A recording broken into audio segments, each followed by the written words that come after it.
Hi there, this is Batman. I'm one of the Forgiven Misfits, and this here is our show. We're entrepreneurs looking to make an impact in the world with our products and services that we believe in. And for some reason, a lot of us Forgiven Misfits seem to be in network marketing. So one of the first rules of business is give the people what they want. So we're going to be talking about network marketing a lot, just so you know here.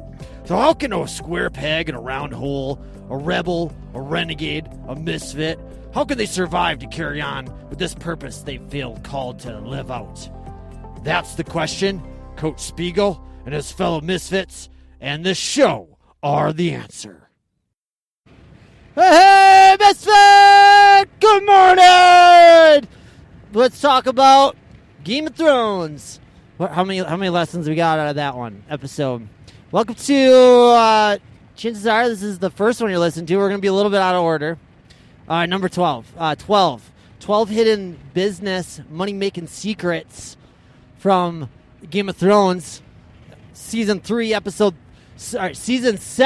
episode 3. We're going to go through the list here. This is great. Did you watch that episode? Warning! Spoiler alert ahead!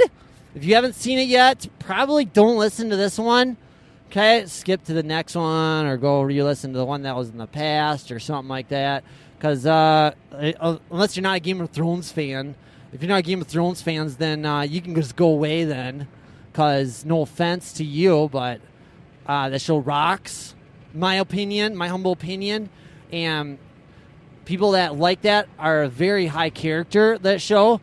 They're of high intellect, and they're amazing people. And, hey, if you never even watched it before, it wasn't your thing, that's cool. You're still cool. But you found one less thing to be in common with me with, so just to let you know. Let's get to the show, Let's talk about Season 7, Episode 3, 12 Hidden Business Money-Making Secrets, Game of Thrones. Number 1, Daenerys' faith in herself. She's talking to Jon Snow there, and she knew what she was. She knew when she was talking to Jon Snow, she knew what she was capable of, and she was like, I don't need you, Jon Snow. I don't need you. And Jon Snow was like, I don't want to be enemies with this one, but I need her help. Oh, my gosh. So that's the kind of faith that you need to have in yourself, misfit. Even if you got to fake it. I'm not a big fan of the fake it till you make it. But, because I believe in authenticity and genuineness. However, you just got to have faith in yourself. Get those reps. Get those results. Proof that concept.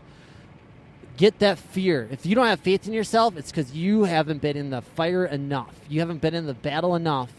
And you're letting the fear win. So you need to jump on in and go be uncomfortable. Go be awkward. Just go through a list of phone calls. Go Google realtors and in your area and just call them up. And you're like, they're going to tell me no. I don't care. I'm doing this so I can be uncomfortable, so I can be awkward. And you might just end up with the yes. Who knows? So that's number 1. Have faith in yourself. If you don't have faith in yourself, have faith in the product. Is the product winning? That one's a huge one right there. Number 2. I was born to rule in the 7 kingdoms. Ooh, that's what Daenerys said. That was a quote she said right out there. She says, I was born to rule the 7 kingdoms. That's where she was born. She has that level of conviction in her voice, in her believing, in her character, and she wasn't wavering from that for forever. And if you notice in the episode there, she talked about she was raped, she was sold, she was worked, she all this bad stuff, and she goes, this whole entire time, she was born to rule the 7 kingdoms. That's what she's after. Number 3, contemplate the choices you have made. Ooh, this is a big one here. I don't remember what scene in that movie that was. Contemplate the choices that you have made. Up to this moment, misfit, you're not here by accident. Now, your childhood, that's another story. But as far as your adulthood, Up to this moment right here, you've made a choice. You have a choice to be rich or poor. There's a path out there that if you walk that path, it's going to lead you to riches. It's going to put you in the face of uncomfortable. It's going to put you in the face of awkwardness. It's going to require you to get good at certain things that you probably aren't terribly fired up to get good at, but that's because you're not good at it. We don't like stuff we're not good at. Sour grapes. So you have made a choice up to this moment, and now from this moment on, you're making another choice. You're choosing between fear, let fear win, or are you choosing bravery? Are you choosing to be rich, or are you choosing to be poor? If you're choosing to be rich, there's a very select number of steps that you take that's going to lead you to becoming rich. Go read Rich Dad, Poor Dad. Hint, go read Rich Dad, Poor Dad. Hint, follow along. Okay, go read 4 Hour Work Week. Oh my gosh, I'm going to stop right there. You got another choice. Do you want to be comfortable or do you want to be rich? Guess what happens when people become rich? They're like, I'm rich now, I'm going to become comfortable. Guess what happens? They end up losing their riches. Yep, no joke. Why do you think people make millions and then lose it really, really fast? Because they got lost in their comfortableness. It's one or the other, my friend. I'm sorry. I didn't make these rules. I'm just your guy telling you. Number 2, here's another choice. You have make a choice. Contemplate the choices you have made. These are the choices that you've made. Chances are you didn't know that you were making them. Maybe somebody made them for you, or you didn't even know you were making them. You didn't even know that you had a choice. How cool is that? You have a choice. Wherever you're at, I don't care. There's horror stories of people having it worse than you, misfit, that rose above it and triumphed over it. I don't get this. Oh, my parents that. People have been born without arms or legs. Tim Ferriss, his latest podcast episode. It's a person out there without arms or legs that rose above it. They decided, like, whoop, that's it. All right, here's another choice you got to make. You choose to change the world, or are you going to end up in jail and broke? Whoa. There's no middle ground on that one. With what the gifts that we've been given, Misfit, if we take up a 9-to-5, if we become an employee and just stick to become an employee, I'm a big fan of becoming an employee and then do something on the side. Even if it's like 10 minutes a day. Who cares? You're doing something on the side. You're feeding what you've been meant for, what you're designed for. You're not like everybody else. That's why you're a misfit. If you are denying what you've been meant for, chances are you're going to end up in jail. I was close. Other people weren't as lucky as I was. And go read Alex Sheffron's Entrepreneur Personality Type if you want to hear all about the entrepreneur, the EPT. Us entrepreneurs aren't wired like everybody else. We're different. We're not normal. Okay? And doesn't mean you have to be all in, super entrepreneur, but you kind of feel like you just kind of want to make your own way. You just kind of want to be your own boss. Just want to make your own freedom. Like, you don't, even if it's not changing the world, like, I'm talking changing your world, okay?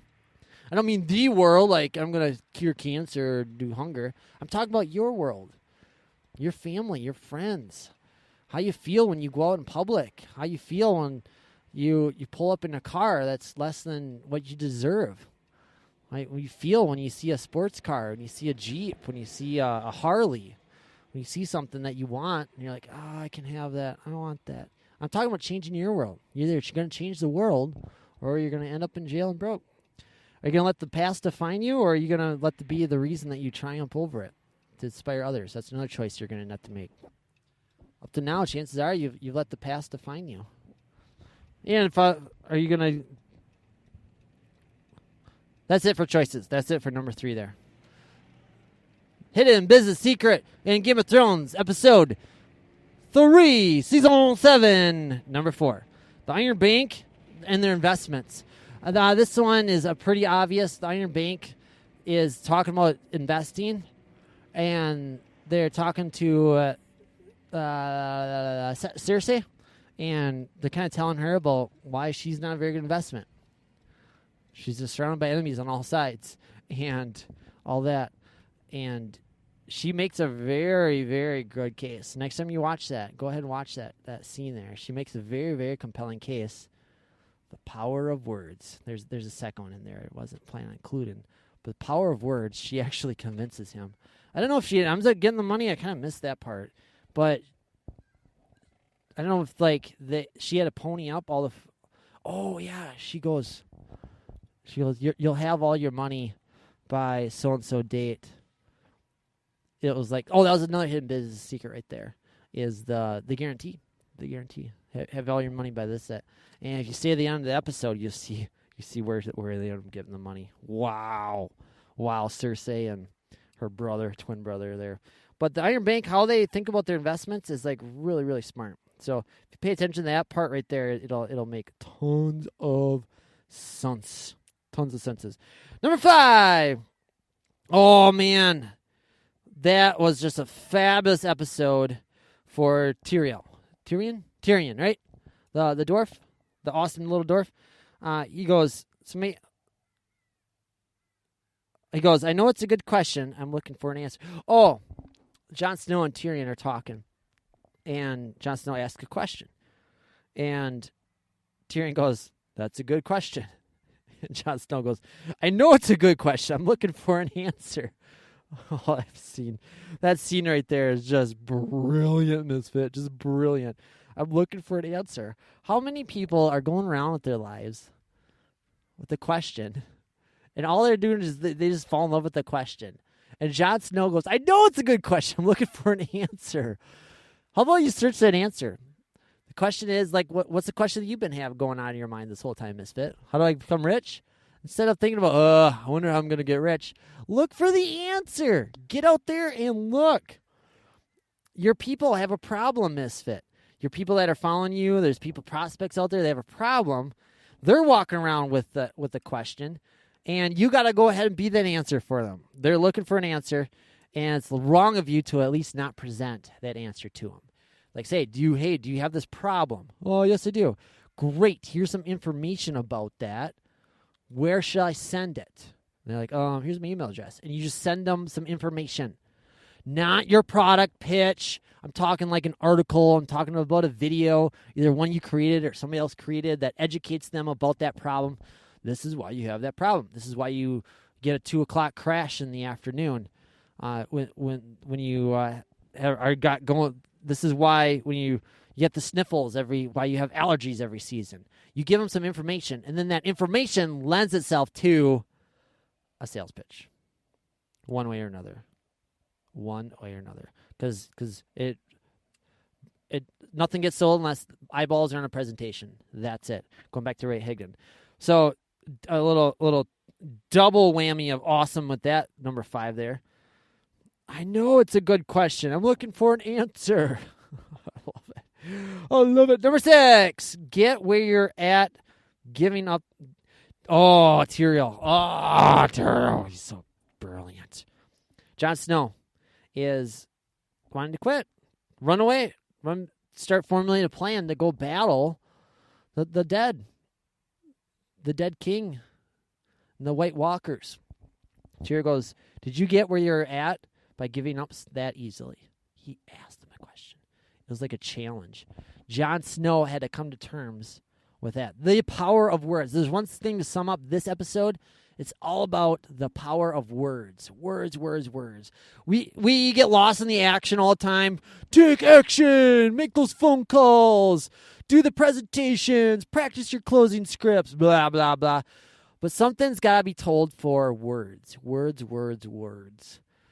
The power of words. You know, if you take us humans, I know there's so much communication being done through body language, through actions, through like, I let my results speak for themselves.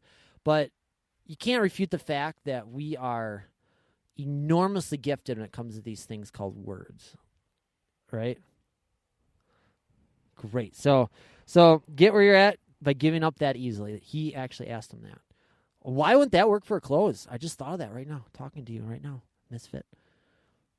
When they're saying like, hey, you said that you wanted this pain gone, correct? You said you wanted this desired result, right? They're like, yes. Did you get where you're at? But you're telling me you don't want this? You're telling me you don't want this potions, these pills? Is that what you're telling me? Yes, that's what I'm telling you. Say, so you want this result. Did you get where you're at right now, Susie? You're highly accomplished, you're highly successful. Did you get where you're at right now by giving up so easily? No. Great. So why are you giving up on this? Why have you even tried it? Dude, you got to challenge them. You got to push them a little bit. Why not? It worked for Tyrael and Jon Snow. Now Jon Snow's got glass. He's got that, what does he call it? Shoot, I forgot the name of it. I'm not as Game of Thrones geeky as they should be. That number 7 brings me to number 7. You should never believe a thing simply because you want to believe it. Guess who said that? I think it was Tyrael again, right? You should never should never believe. Yes, he told that because now he's talking. Now he's back to talking with Daenerys, the Queen of Dragons, and he says you should never believe a thing simply because you want to believe it. What is it, Misfit, that you've been going through in your life believing because you wanted to believe it? Did you want to believe that you can be rich by being comfortable? Did you want to believe that you're not good at sales? Did you want to believe that you're not a leader because it's comfortable, because it's safe, because it's secure? You should never believe a thing simply because you want to believe it. Oh, my gosh. Let's get these tattooed on our faces. You wanna? You wanna, Misfit? There, you're reminded of it every single day. This is one episode. We got an entire season of this. We got an entire season. And we're just started this podcast. So we're on season 7, so I can even go back to 0 or season 1 if you want. This is cool. If you think this is cool, can you send me an email or something? All right, coach@theforgivenmisfits.com. Can you not be chicken and send me an email? Dude, I'm talking to you. I'm a person. I'm not somebody to be scared of. I know you're really cool and you think I'm really awesome and you think I'm like a celebrity and oh my gosh. No. Dude, I'm just like you, okay? I'm just a little ahead of the curve, just trying to figure stuff out as I go and just teaching you what I'm learning and my mistakes and go goof ups. That way you don't make them. Cool, right? So, or hey, even better yet, if you can leave me a review, say, I love his hidden business secrets from Game of Thrones series. If you want to go ahead and do that in the review, and dude, only give me 5 stars if you think it's worth it. I can't tell you how many podcasts that listens to that episode and says, okay, go over on reviews and leave us a 5-star review. Like, dude, how freaking full of yourself are you? Let them give you a star, whatever they feel is worth it. Obviously, if you're going to go 1 star, why are you even listening? Dude, this is free. It's like me getting a sample at the grocery store, sample pizza. I'm like, and I don't like it. I'm like, let me go online right now and tell you how awful your pizza is. I'm like, that's free. Get out of here if you're going to do that. Oh, man. Good luck with you and your miserableness. I know I'm not for everybody, okay? I know. I'm the first person to think of myself as very goofy, as very weird. Never mind. Getting sidetracked here. Apologize. Number 8. Jon Snow is there. Actions always speak louder than words. So Jon Snow is there arguing his case towards going backwards in that episode a little bit. Jon Snow is arguing his case to Daenerys because he had to be there himself. Actions speak louder than words. He just couldn't he had to show Daenerys that he was serious. That this was a very, very... If he just sent his messenger, sent his servant, and tried to get the glass, he knew that lives are on the line, that if they didn't get that glass, that there was going to be trouble. And he had to show it just like that. And he knew the risks, but they were worth it to him. How can you show up like that in your business, Misfit? Where it's you actually talking to a customer. It's actually you presenting. It's actually you showing up and doing whatever it is that you need to do. Actually show that person that you're serious, that you meaningful. Rick Moretti, he's a Facebook ads bombastic guy there, and he was selling something, and he was on Facebook Messenger, and he was answering questions on Facebook Messenger, and people are like, "Hi, this is Rick Moretti." Da da da da, and people are like, reply back like, "Yeah, right. You're a VA in the Philippines or something like that. Quit trying to pretend." He's like, "No, really, this is Rick Moretti." And the person was like, "What? Are you serious?" And guess what happened to that person? Yeah, they bought. See what happens? But you got to get as awesome as Rick Moretti first if you want to pull that move. All the more reason to get motivated, fire up to get going. Number 9, we all enjoy what we're good at. Oh my gosh, this is an amazing one. The reason why you probably hate sales, the reason probably you hate network marketing or you had bad experiences with it, because you probably weren't good at it. You probably didn't make any money at it. And guess what? Nobody does in the beginning. Very, very few of them make money in the beginning. Most people struggle. You got that random Joe Blow out there. So here's how silly it is. One of the MLMs I got signed up with is Juice Plus. And I still currently sell it to my clients. I don't really push it, though. Not too advocate. I'm too much more like my clients, my personal training clients, my health coaching clients, like I'll ask them about it. I'll just tell them about it. I'll share it with them, but I won't like be super pushy about it. But anyways, my upline to that, she has people underneath her that sell, that had amazing results with the product. Like they're cleared up their acne, cleared up their irritable bowel syndrome, cleared their asthma. And so all they're doing is they're talking to their friends about it, and they're like, "Oh yeah, it's this Juice Plus thing." And they're like, "Can I get some of it?"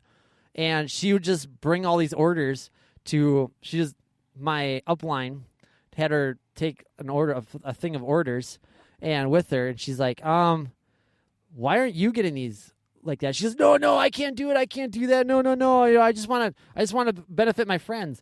And my upline's like, "Don't you realize that's the perfect setup right there? Like that's why you're so perfect for it." But they're so resistant to it, and chances are they were like got a negative feeling about sales because they weren't good at it. They probably tried it at one time or weren't good at it or got a negative perception of it or whatever it is. But we all enjoy what we're good at, and we tend to stick to those things that we're good at. So there's a few things that you're really, really good at that you probably should stick to that make sure to move the needle in your business. But there's certain things in your business that you have to be good at. Selling and marketing is one of them. You can't really outsource the marketing part. You can hire somebody to help you out and then actually teach you and learn you the process. And it's important that you learn that. Like even if it isn't you at the front lines doing all the work, it's important to know that way when you do hire, that way you won't get screwed over. That way you actually got some semblance of it. But really it's about knowing your market, knowing what needs and wants and desires that they got, and how to go about getting them to see that your stuff is the solution to it. Number 10, Lord Bannister. Every event will be something you've seen before. Ooh, that's a good one. We're kind of stuck in Groundhog Day, aren't we? Every event will be something you've seen before. Okay. This has to do with actually numbing ourselves to fear. Every event is something you've seen before. So let's say you go collect those no's, and all of a sudden you got 400 no's in a row, and you get a 401 of them. Like that don't matter. Still collect those no's. Every event is an event you've seen before. What is it? What I was thinking of with this one too is it brought up Tim Ferriss's Stoicism, where actually they practice in Stoicism actually being poor. People are so afraid of being poor. They're so scared of being poor. And Ben Franklin did this as well, where they actually practice living on people's couches, and that way it's kind of like numbs themselves to it. That way they don't have to live with so much fear. Like, oh my gosh, I gotta take these risks. I gotta do all this stuff that way I don't end up broke. And you kind of ask yourself, is this what I was really scared of? In Stoicism, he talks about living on like $5 a day for food, sleeping in meager houses for a month, and just living like a poor person. Just ask yourself, is this really what I was so scared of? Is this really what really fires me up to get away from this? This isn't so bad.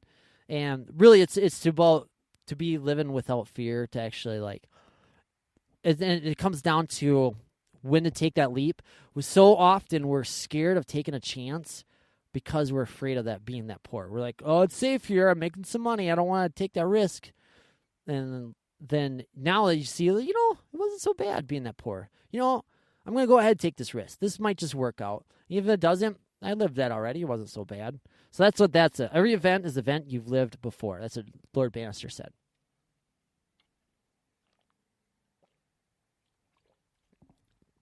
That way you're constantly learning new events. Number 11, fighting for something greater. Oh, this is towards the end. Okay, here's spoiler. It's not looking good for Daenerys and her army, her quote-unquote indestructible army. The previous episode, she already lost 2 allies, really, really lost. And for all the Cersei, who was supposed to be the weakling of all of them. And so they went to take out Castle Rock, and they predicted that was going to happen. So they kind of were ready for him and prepared for him, and actually went to where their army wasn't, where the Unsullys were at. And so the Unsullys battled, and they were supposed to be outnumbered, and ended up being a really easy battle, and they ended up winning just fine. But during it, Tyrael was kind of explaining why they're going to win, why the Sullys are going to win, because Cersei's troops, they work for fear, and they work out of fear for Cersei, scared of having Cersei's wrath upon them. Whereas the Unsullys are going to fight 10 times harder because of the love for freedom that Daenerys brought them. They love their queen so much that it's not going to matter.